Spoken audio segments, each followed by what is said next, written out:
e fui libertado da prisão, trocado pelo embaixador alemão, que tinha sido sequestrado. 40 presos foram então trocados, e eu saí diretamente do DOI-CODE, a maioria aqui, ou quase todos sabem o que significa, para o exterior. E ia voltar clandestinamente para o Brasil, de forma que, depois de um período aqui fora, me preparando, eu vim ao Chile como um primeiro passo para voltar clandestinamente. Minha companheira, na época, estava na mesma situação. Então, eu entrei no Chile, e ela também, com documentos falsos. Estávamos aqui.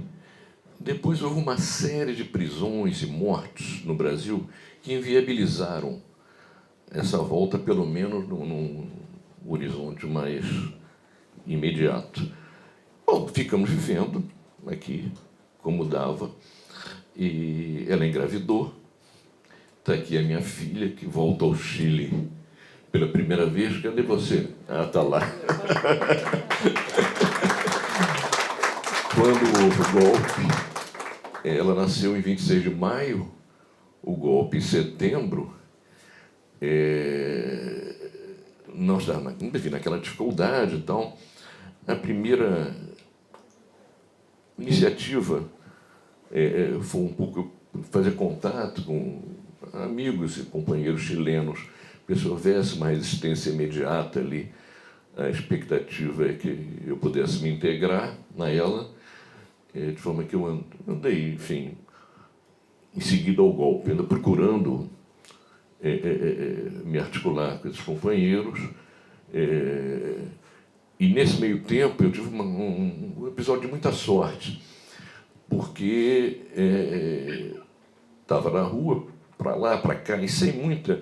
Os companheiros chilenos não tinham muito o que fazer no momento, porque boa parte enfim, os esquemas de resistência, de articulação, se davam por rádios, que os partidos chilenos tinham programas ou tinham rádios, e essas rádios foram silenciadas pelos militares, de forma que essa coisa se complicou. Eu estava na rua, ainda batendo perna, não tinha ônibus, não tinha táxi, não tinha nada, eu ia para lá, para cá. Então, quando por acaso encontro um amigo que era filho de um amigo do meu pai, por sinal, esse amigo do meu pai, tinha pago o parto, que é Ana Maria, que ele nasceu, que a gente não tinha dinheiro. Mas esse amigo do meu pai disse: olha, tem toque de recolher, toque de queda daqui a 2 horas. E, bom, eu não sabia, eu estava na rua, não tinha informação. E ele então perguntou: quer passar? Se teu lugar é seguro onde você mora? Eu disse: não sei, acho que não. Não, eu tenho um casal de amigos ingleses que aceitaria ficar com vocês numa boa. Eu disse: beleza, então. Bom, fomos até lá, a minha casa, pegamos a minha companheira e a Ana Maria, e fomos para a casa desses ingleses. Posteriormente, não sei em que momento, mas a casa foi invadida pelo exército, e saqueada, etc. Eu ainda fiquei mais alguns dias tentando contato com a esquerda chilena, mas ficou claro que não haveria uma resistência imediata. Então, nós nos refugiamos na Embaixada do México. Bom, isso é um relato factual e tal, mas eu queria dizer algumas coisas relacionadas com esse conjunto de eventos que estão sendo realizados agora. Em certo momento, eu vi na internet, o Eduardo Galeano se referiu a uma pergunta que fizeram para ele numa universidade, quando ele estava fazendo uma palestra, e aí um estudante perguntou: afinal, vem cá, mas para que serve a utopia? E ele estava junto a um outro escritor argentino, que eu não sei o nome, e ele disse: bom, infelizmente essa pergunta ficou para ele responder. E a resposta: bom, a utopia é o seguinte, serve para nos apontar um caminho, para você seguir naquela direção. Você sabe que não vai atingir, mas você dá 2, 3 passos, ela dá 2, 3, mas ela te dá uma direção, te dá um caminho. De certa maneira, A construção da democracia tem um pouco a ver com isso. Entende? É algo que está sempre sendo colocada em xeque, seja por novos acontecimentos, seja por nova realidade. Enfim, é algo que a gente tem que estar sempre se renovando e aprendendo com as experiências.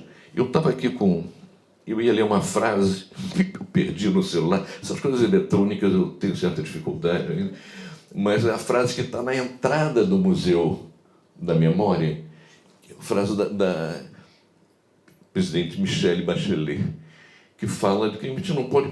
Não me lembro, enfim, mais ou menos de cabeça, eu perdi aqui, mas a gente não pode viver de novo o que já viveu, mas tem que aprender com o que já viveu, aproveitar para isso. Está na entrada do museu lá. Então, eventos como esse, que está sendo realizado aqui no Chile, esse conjunto de eventos, não é um só, serve muito para que a gente aprenda o que já viveu, sabendo que nem tudo que a gente fez foi necessariamente politicamente o mais acertado. É verdade. Eu, por exemplo, participei de uma geração que fez a luta armada.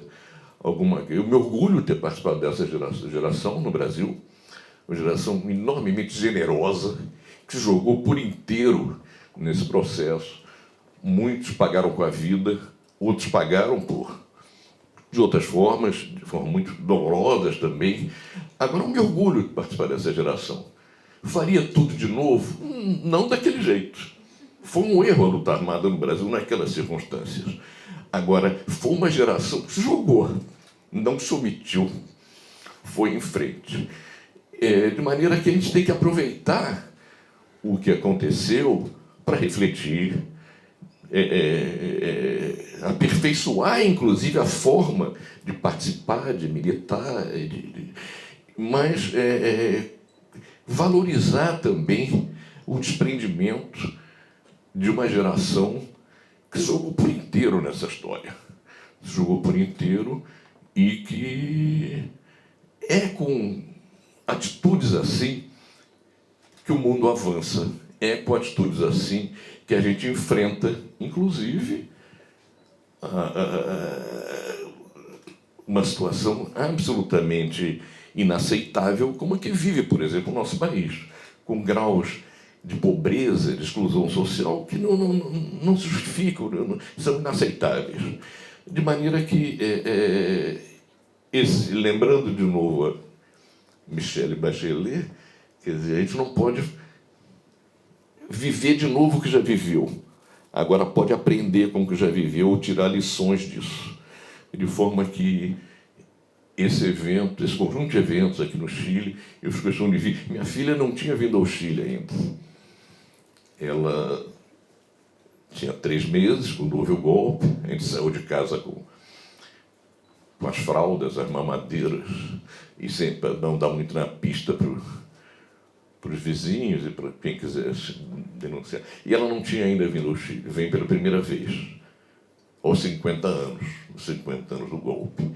E tenho certeza de que está sendo muito marcante para ela e para mim também.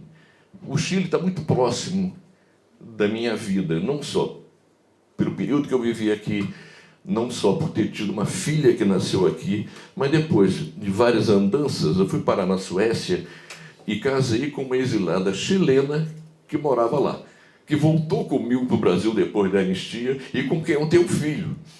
Então, o Chile é uma coisa muito, muito próxima. E, para terminar, eu devo dizer que quando eu saí daqui, peguei o avião para ir, fui exilado para o México, eu entrei depois na Embaixada do México, quer dizer, foi uma coisa, eu saí meio de coração partido, porque o povo chileno, na época, era o povo mais politizado da América Latina e um povo de uma generosidade gigantesca.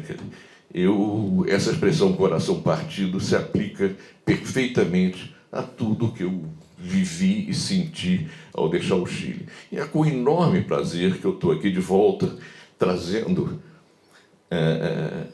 a minha filha, que está conhecendo finalmente o país em que nasceu, e confiante de que não só o Brasil, não só o Chile, mas a América Latina como um todo vai encontrar grandes avenidas pela frente. Muito obrigado.